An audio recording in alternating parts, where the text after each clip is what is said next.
Falling Feathers. Chapter 1. Farewells. Gilda's perspective. Well, I guess that's it then, I sighed as I walked out of the castle. We're on our own now. I guess he saw it coming, didn't he? Yeah, Trixie moped. Except he thought it would be him dying, not going for therapy. still, the effect is the same. Not quite, Trix. I mean, I'm glad he's still around and he's getting help, but it feels wrong, you know? What do you mean? Edge asked. He was leaving the ship too, so I'm not sure if he'd understand. He's terrified of those he cares about abandoning him. I feel as though we have thrown him away. Soon as he outlived his usefulness. Once he became too much of a burden to bear, we dumped him off. Even though that's not the case, I cannot help but feel as such. Grell said, scratching his chin sagely. We all nodded sadly. Well, what now? Nadine asked. I mean, he was pretty much the heart of this group. How are we going to do this without him? Exactly how he prepared us to. He knew one day this day would come, just not the circumstances around it. It'd be death or mental illness. He gave us everything he could to make sure we could do this without him. All his knowledge, his insight, even his way of thinking. It'll be a little harder. But we all put too much into this to see it fail now. I guess so, Trixie mumbled. I suppose I'll be spending a lot of time working on our magic library. And I'll work with the Freuds to advance our medicine, Nadine pointed out. And I will make enhancements to everything I can, Gehrman said enthusiastically, then looked around at all of us who were staring at him awkwardly. What? People come, people go. We care for him greatly, and he is sick, not dead. He will get better, and when he does, we will be waiting for him. Quit moping around and let's go. We have work to do. And with that, the aged tinkerer trotted off. I'm not sure whether or not he's lying to himself or he truly believes everything will be fine. I wish I felt the same, even if it was fake confidence. Let's go then. The den is advanced enough to have assassins and warships and enough influence to get other dens to help. If we're going to take them down, we need more than just one ship. I already know Signal is going to be using the remnants of those 7 that attacked to fix the town and provide better defenses, such as always keeping the sky above it clear unless they need the rain. And we're short on cash since the Possibilities rent came due. I'll think of something on the way. Still, I don't know if we'll be able to pull this off without him. I put on a brave face for the crew, but the whole time he was in the hospital after getting ripped apart, he still spent it working on things. Spells, strategies, equipment, anything and everything he needed. It's almost as though he could see what problems something might have in order to work around them. Even in himself, admitting he has a problem. Bowing to Celestia, something he's never done to anyone. That must have been horrifying for him. All the guilt and shame, and he swallowed it because he knew something was wrong with him. Griffin's perspective. They're gone. I let out a sigh and looked to the horizon as I watched the ship leave. It's all right, Griffin. They aren't leaving you. It's not a goodbye. You'll see them again. Celestia reassured me. I shook my head slightly. You don't know that. This is the first time I haven't been there. I guess they handled the assassins and invasion all right with me knocked out, and I know I wouldn't be any use to them if my mind keeps degrading, but that's just it. I feel useless. If I'm not there, how will they deal with the problems that arise? And I know that's just the paranoia talking. I gave them everything I had to make sure that they could do this without me. They'll be fine.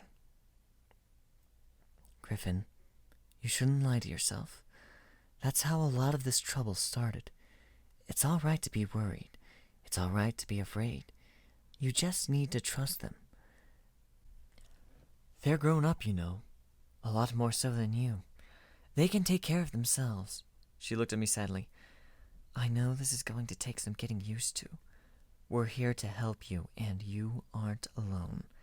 Celestia smiled. I hung my head. Yeah, but it's gonna feel that way for a while. I really hope I don't have another breakdown. Where's Nightmare, by the way? I'm surprised he isn't right next to you. He's off taking care of problems. She said the last part sternly, as though I should know what she was talking about. Ah, right, the ones that got stolen or escaped at the gala. That's fine, I really don't want him to see me like this anyway. An emotional wreck.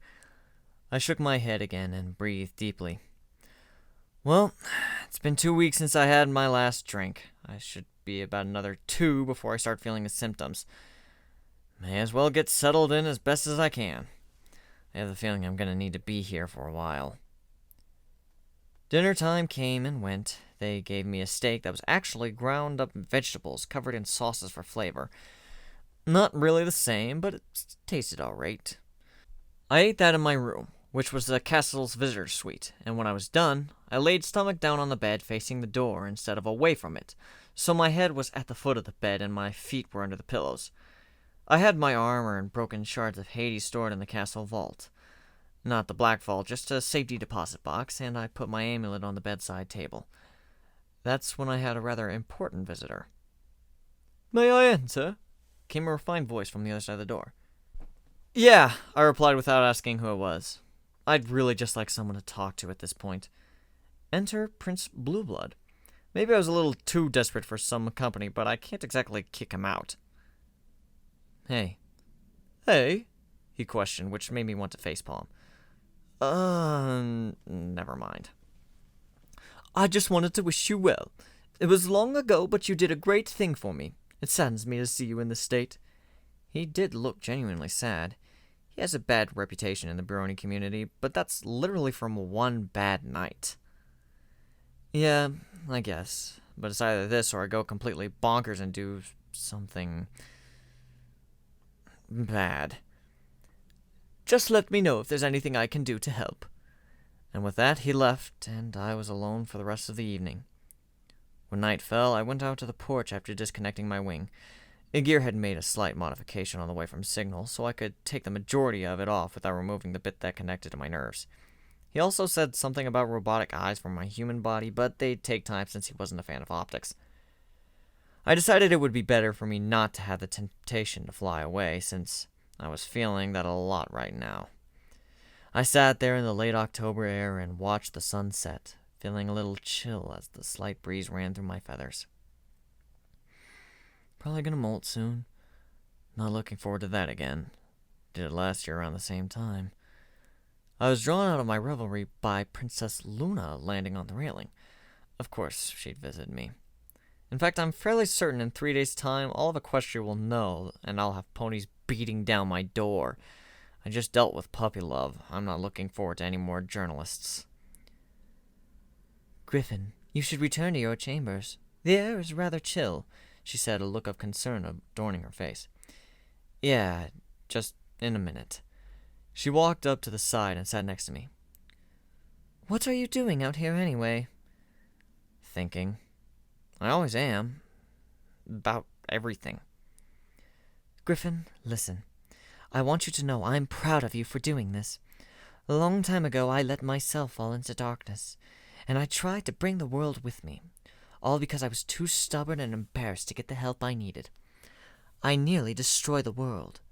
You were walking the same path, yet swallowed your pride and sought help. Things may seem bleak now, but they will get better." She put her wing on my back.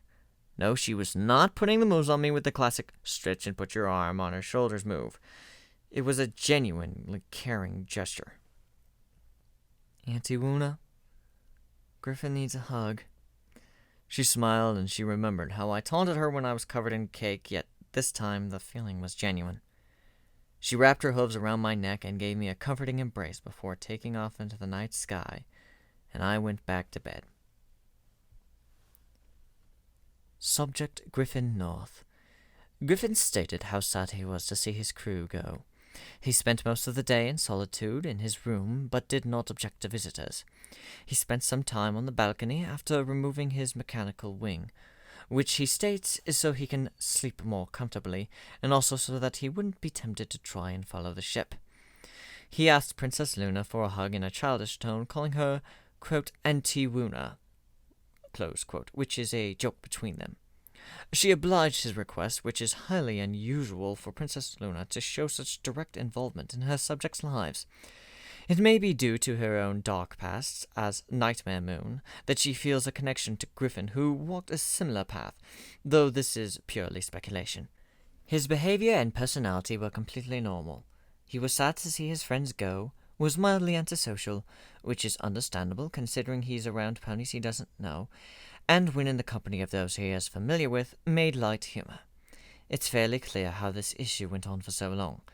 There are many times that he is completely sane with outbursts of instability at regular intervals. Doctor's note. Griffin stated that he sought help because he was worried if things kept going the way they were, he might do something, quote, bad, close quote. Given the records of the things he has already done, many of which are outright horrific, I am rather afraid of what his definition of bad might be. Mindmender.